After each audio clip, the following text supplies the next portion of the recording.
out there that are the ones that are posting all this, oh, we just gonna mind our business. And I saw somebody earlier making t-shirts of like a group of like 6 black people, black men and women, sitting on a bench texting on phones while the country is burning up behind them. Let me explain something to you guys. Let me explain something to you. When they get done with the brown people, they'll be coming after you. And if you don't think that's true, you got another motherfucking thing coming. This is bigger than you, okay? Because let me explain another thing to you. You sit back and watch millions of brown people be kidnapped and removed from this country. When they do come after you, there's going to be nobody left to stand up for you. Americans are seriously underreacting to everything that is going on. If institutions are crumbling, it will eventually impact you individually. We're not angry enough. We're not angry enough. We're underreacting. We're underreacting. No, white people are underreacting. White people aren't angry enough. Ain't shit gonna change until white people step up. That's what he's talking about. Can we go back to regular police brutality? And this interview with a whole bunch of white folks from Iowa just goes to show that the majority of white folks in America don't give a fuck about anybody but themselves. I mean, I think anytime someone gets shot in the street, we should be uncomfortable. It's a lucky one. They're not supposed to be here. Maybe they should go back where they're going and get involved and forget the way that you're trying to do it. It's clearly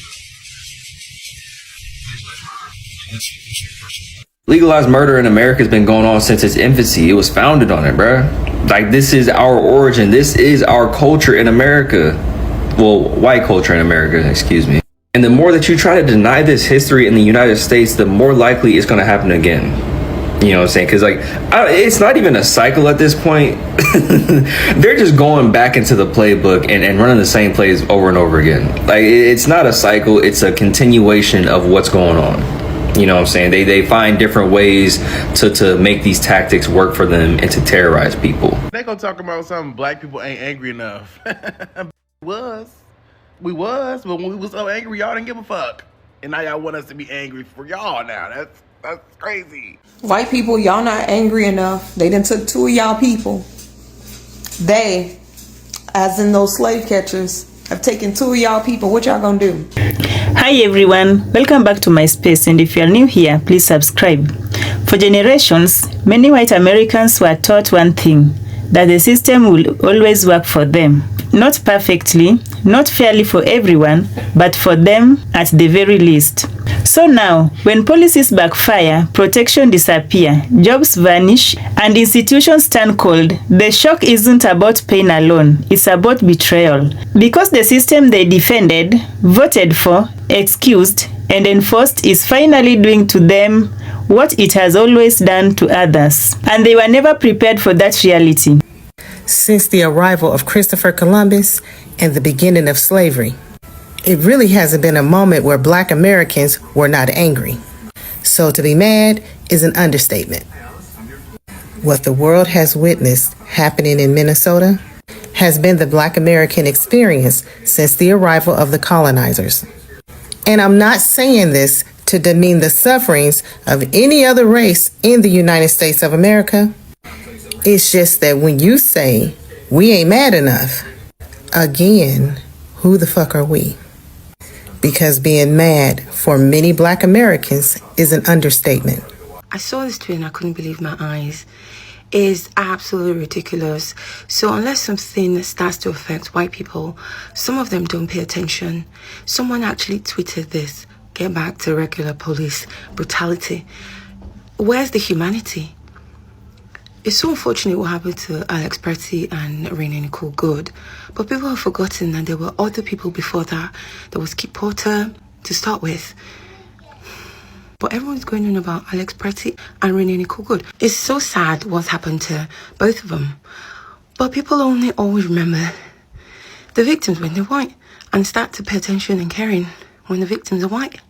Even in tragedy, there's still racism, discrimination. Why can't we talk about all of the victims, regardless of whatever color they are? What's happening in America? What's been happening in America before now? Police brutality has been happening in America before now. People are just paying more attention to it because the victims are suddenly white. Americans are seriously underreacting to everything that is going on. If institutions are crumbling, it will eventually impact you individually. And I'm not sure how there's a collective denial in the US. It's like if you're sitting in a building and it's on fire and you're just sitting there like, well, I'm fine.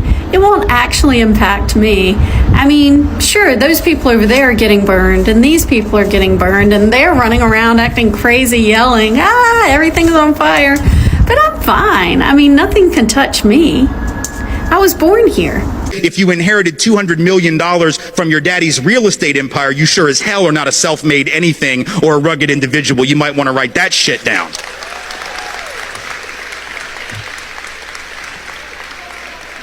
So there is no rugged individual anything. We're all social beings. Some have had opportunity, others have not. Unless we're honest about that, unless we're willing to have a conversation, we end up misleading ourselves and we can't understand what we're seeing. And then if we can't understand it, we're not going to fix it, right? We're not going to fix the disparity in housing if we don't understand where it came from. So if the data says, and it does, that white folks on average have 15 times the net worth of black folks, 13 times the net worth of Latino folk, right? We just assume, well, we must have worked harder. Is that right? That's interesting because actually the black folks and brown folks have done some of the hardest work in this country ever since the country was founded. Were it not for the labor of African descended peoples, there would be no country at all. In fact, it was my family,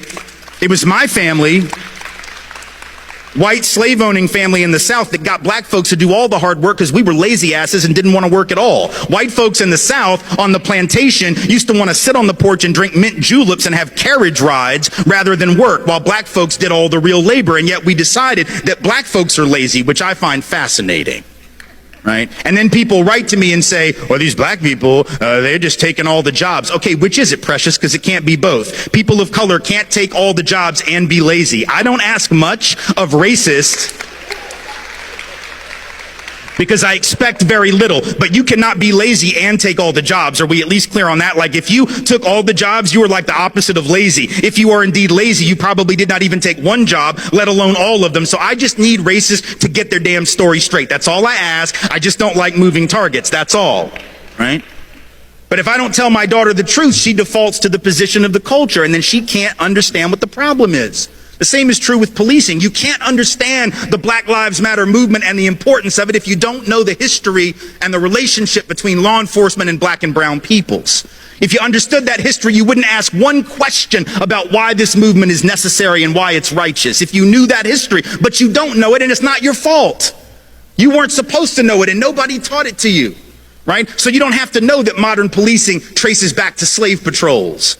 That black folks' first experience with law enforcement was having, you know who? Working class and poor white folks on horseback going around keeping black folks in line on behalf of the rich master that owned all the property. That sounds a lot like modern policing, because ain't no rich people policing, right? It's working class folks who are out there protecting the property of rich people against the depredations of poor people. That's what modern policing is, and it traces back. And we know that's what modern policing is, by the way, because we will lock you up for 10 years for $100 worth of food stamp fraud. But if you take $12.5 trillion on Wall Street, 20% of the net worth of this country, you will not do one day in jail. Again, I was going to make a Donald Trump video this morning, but I just simply cannot.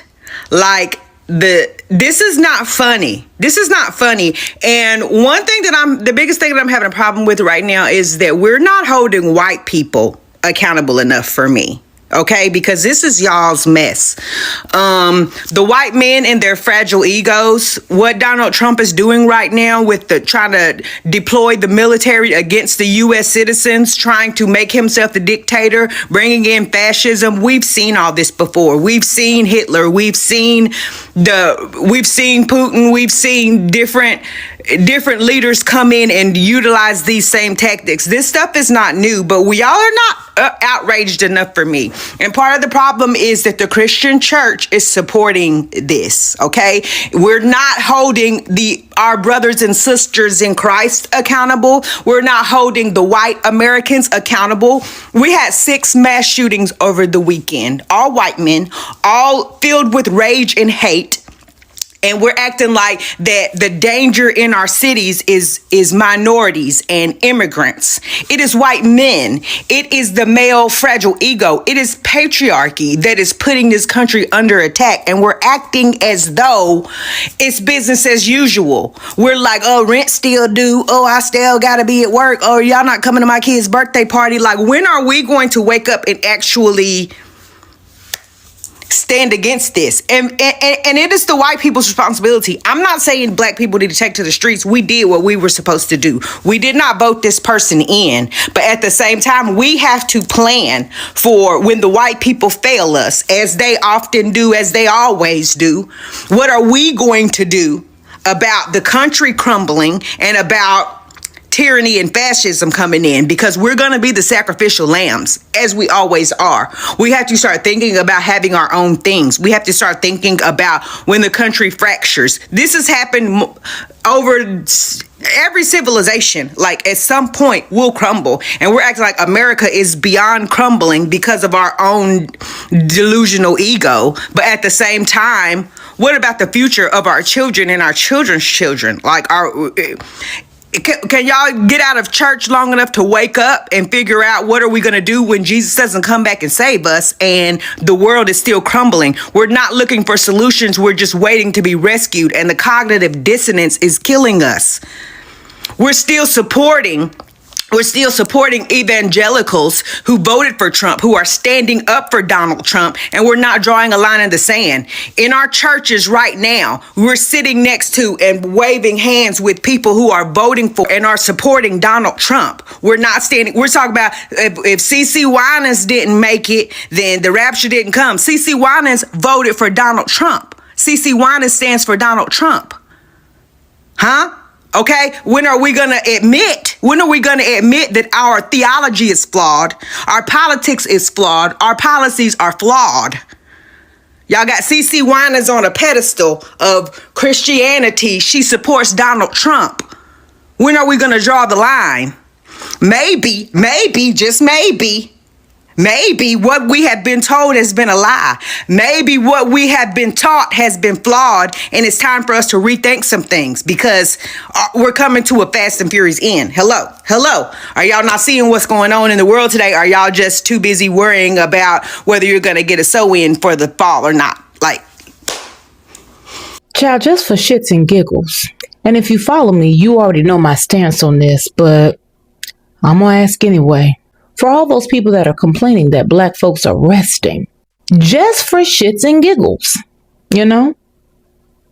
what exactly do you expect us to do?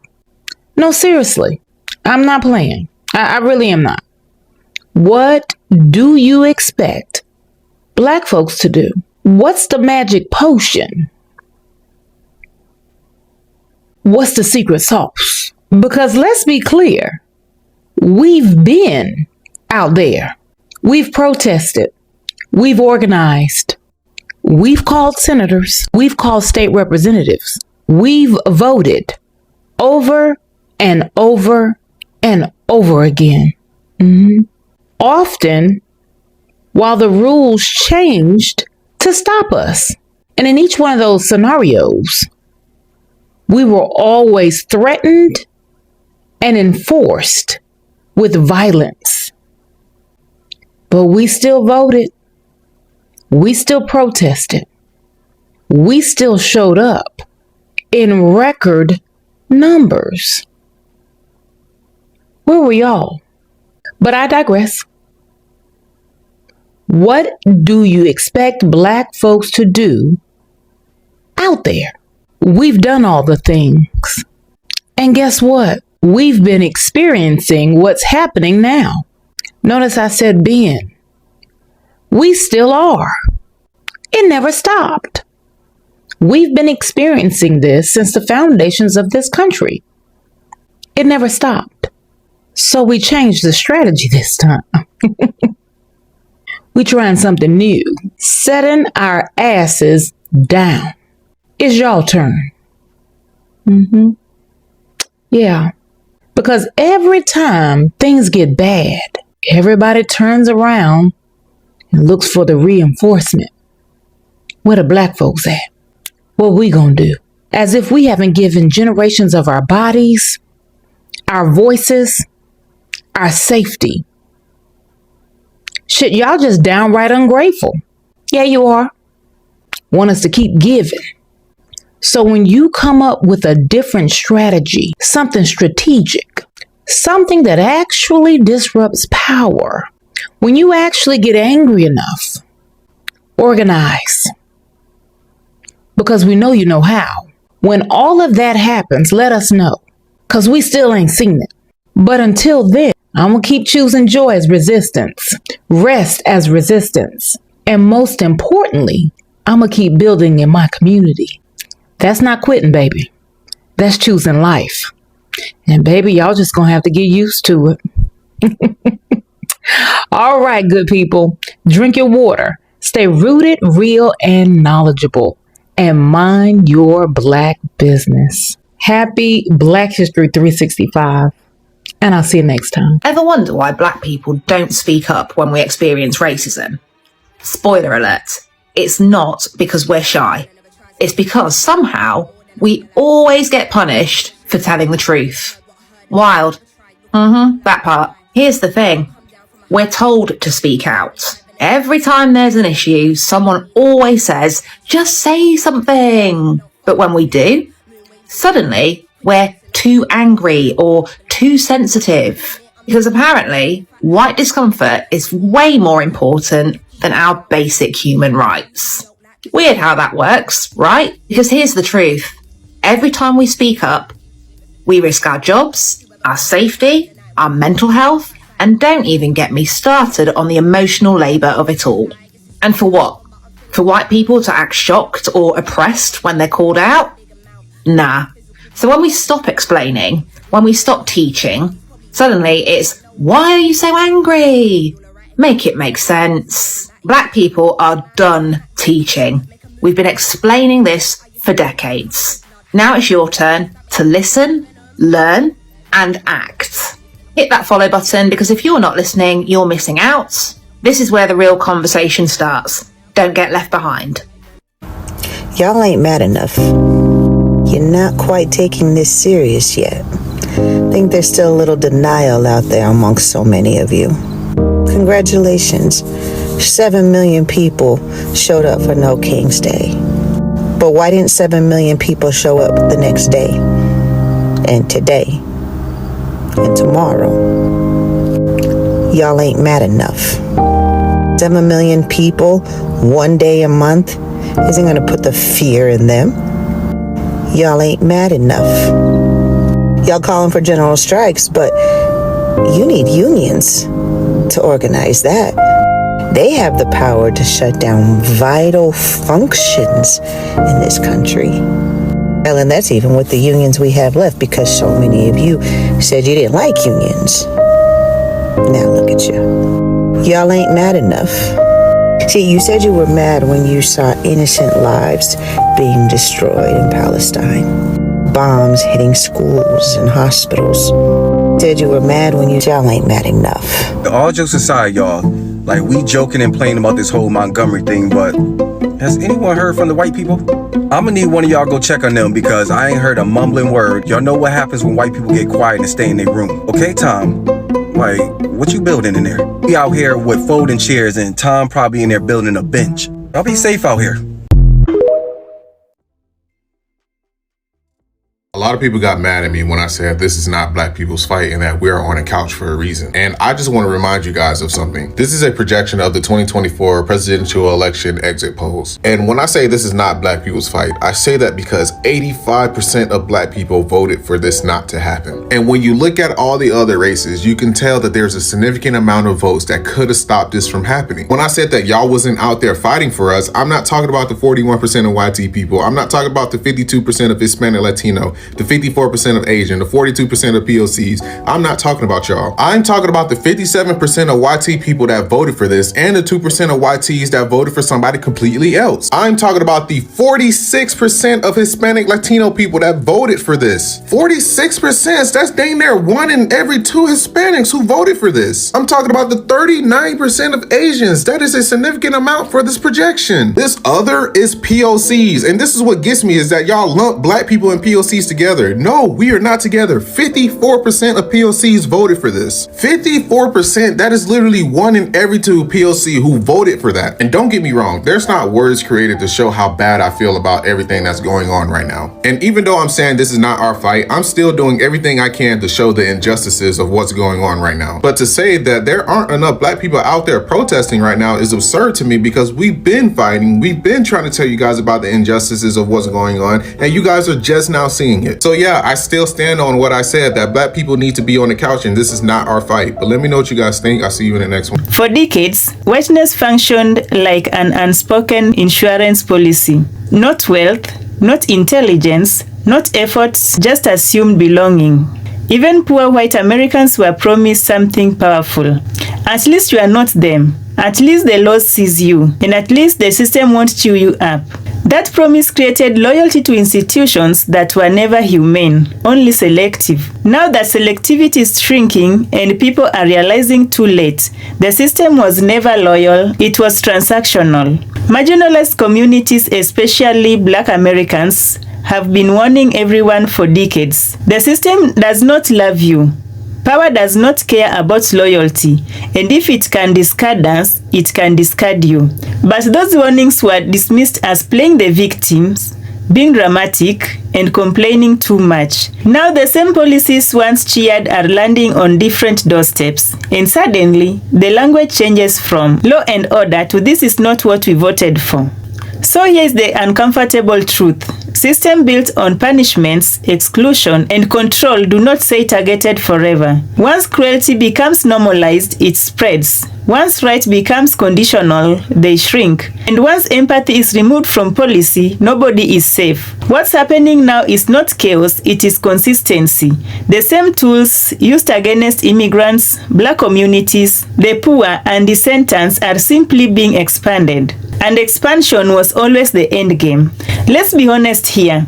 Many are not shocked because life is suddenly hard. Life has always been hard for millions. They are shocked because their suffering is no longer exceptional. Their voices are not automatically centered, and their fear is not automatically prioritized. This is what equality feels like when you are used to insulation. Not oppression, but exposure. They were warned over and over again, but warnings sound like noise to them. When you believe you are an untouchable, solidarity was offered and rejected. Coalitions were proposed and mocked. Shared futures were dismissed as unnecessary. Now the isolation is real, and the system is saying the quiet part loud. You are never special, you are just next. This moment is not about revenge, it's about revelation. It reveals who believed oppression was a tool, not a threat, who thought injustice could be controlled, and who assumed the fire will never reach their house. But the system don't stop burning just because the wrong people are finally feeling the heat. The question now is not, why is this happening to us?